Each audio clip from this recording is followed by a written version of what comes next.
I am here at Panabo City. This is my last day here in Davao, so I just want to enjoy the rest of my day. Tara, samahan niyo ako. Every week is fashion week for me.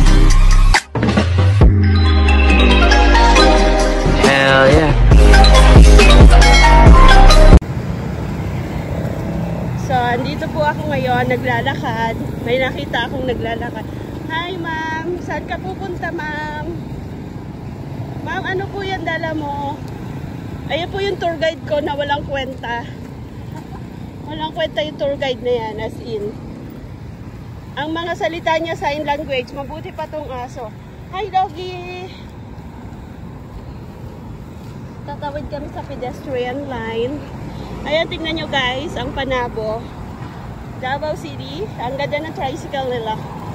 So, ayan. Panabo, our city. This is the pedestrian line. So, ang daming tricycle, bus, and everything. Please give us way, charot.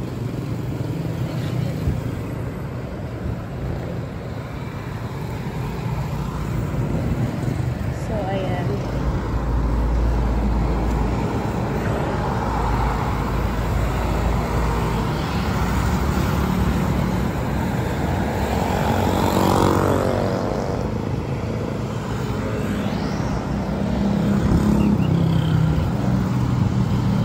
Kahit pedestrian line, mahirap pa rin tumawid.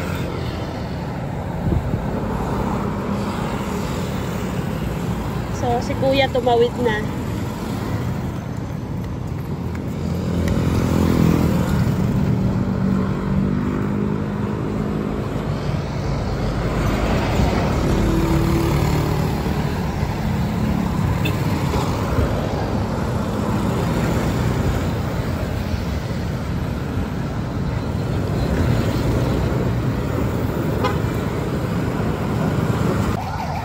So, ayan guys, nakatawid na kami. Hindi ko na na-video yung pagtawid kasi so dangerous zone, you know. So, I need to walk and run carefully. So, ayan. Dance carefully. Walk carefully.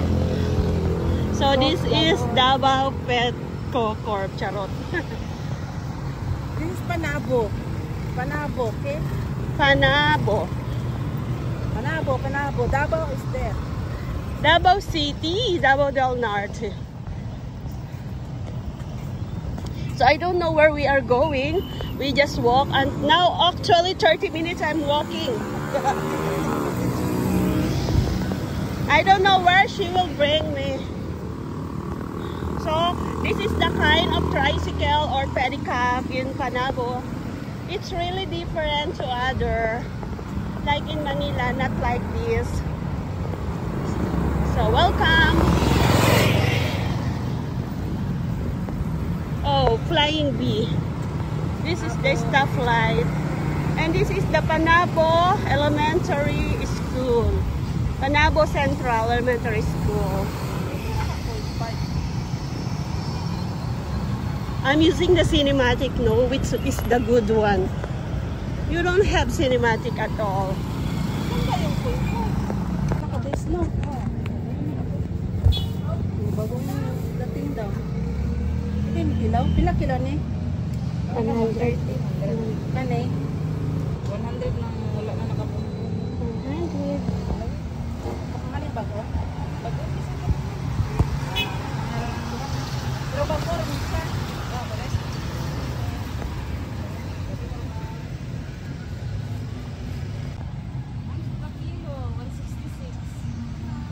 Kilo lang madam. 130.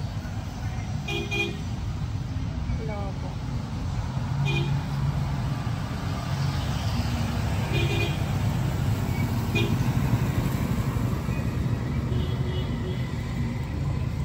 Rambutan. Kana mo na yung sakit. Korean. So we are here at Panabo Park. See how beautiful it is. It's very nice ambience. guys. Tingnan nyo.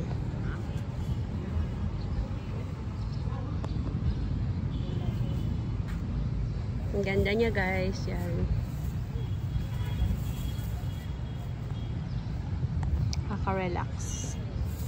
Kasi parang hindi naman tayo kasi magdala ng banana. Anong hindi mo dadalhin? Yung banana na. So, dagdagan natin 1 kilong lansones. Nagdagan daw niya 1 kilong lansones. Ano ba yung mga pinamili mo, ma'am? Ayan, Ano ma'am. lang yung mga durian, rambutan, Mm. gustin, lansones. Wala ba yan sa pupuntahan mong bansa? Kaya ang ending na pupo si Winnie. Okay, pag nagpupo ka, magkano ang bayad sa CR? 5 piso. 5 piso. Pero walang pang ilong. Pero walang tubig. Yun po, only in the Panghugas Philippines. Sa puwit na wala. Pag iihi ka po guys dito at pagdudumi ka dito sa Pilipinas, 3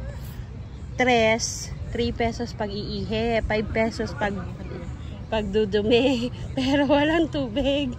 Only in the Philippines.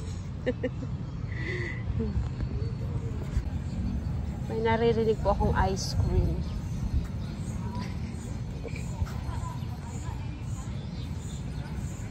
Hi ma'am, anong ginagawa mo dyan? Tinitingnan ba? Ba't ganyan ang itsura mo? Para kang nalugi ah. Kasi nalogi ako. Anong kailangan mong hinahanap mo? Anong hinahanap mo? Ha? Anong hinahanap mo? Yung ibon. How is your day staying here in Panabo? Ha? How is your day? My days. Very good. And why you make kamot-kamot your ilong? Makati. Makate? Okay, so I just want to say bye-bye for now. Till we meet again, Panabo. So, ayan guys. This is my last day here in Panabo. Panabo, Davao City. So, eto po ang park nila. Ikot lang ako saglit. Sino yun? Who are you? May nakita ko dun. Hindi ko kilala ko sino yun. So, ayan. I just wanna enjoy the rest of my day here. Because tomorrow I will be in Kuwait.